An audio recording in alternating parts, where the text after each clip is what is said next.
Looking at Trevor Lawrence, who Clemson obviously just announced as a starter, what does he kind of bring to the offense, maybe that Kelly Bryant doesn't, kind of the difference between the two quarterbacks? Well, that's really good because I didn't know they had just announced him as the starter, so you're giving me new information.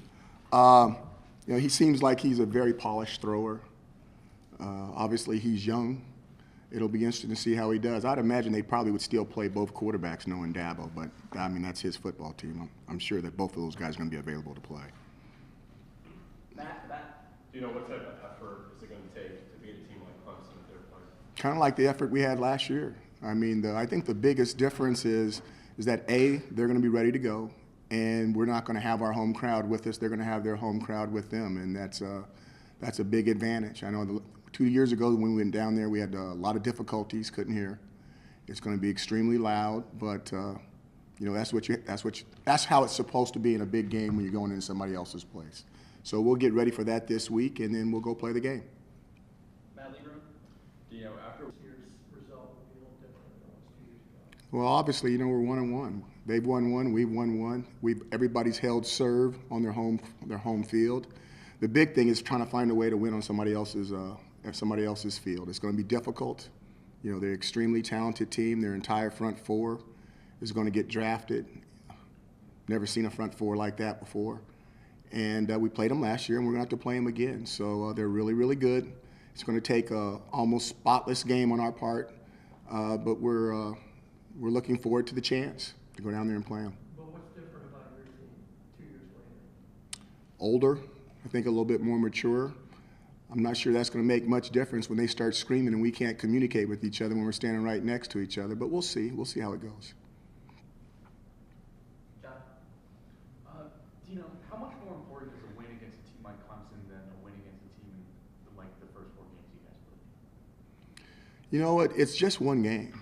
Whether win or lose, it only counts as one game. And our whole deal is that we just want to win this week. And it doesn't matter whether it's Clemson or Wagner or Western Michigan or Florida State. We're trying to win this week. I'm sure they're trying to do the same. If you make it more than that, you start to get ahead of yourself, and that's where you get in trouble. We've got a football game this Saturday. We're playing the Clemson Tigers. It'll be interesting.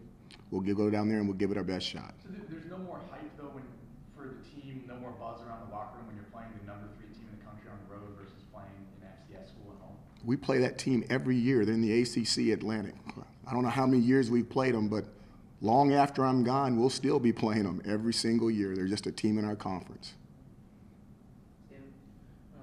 Seems like a couple times the defense has gotten beat this year. It's been on play action stuff. I think that's how Wagner scored. Just rewatching UConn, there were a couple of those moments. What are kind of the teaching points for that? Do you kind of view that as an area you kind of like to shore up?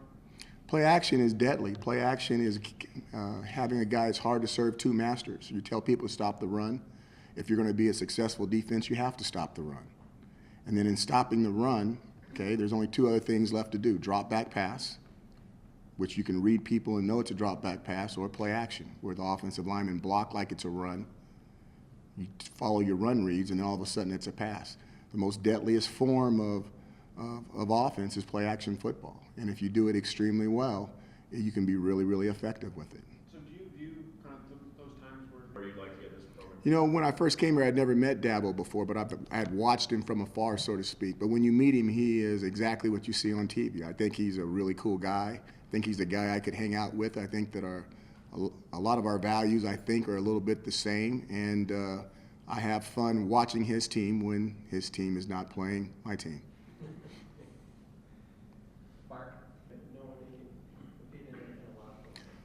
Yeah, I think it helps a little bit. I think that the environment at the first Death Valley that we experienced was a little bit louder than the second Death Valley. That's not to take anything away from those fans. I just think that they didn't fill up the house because maybe who the opponent was.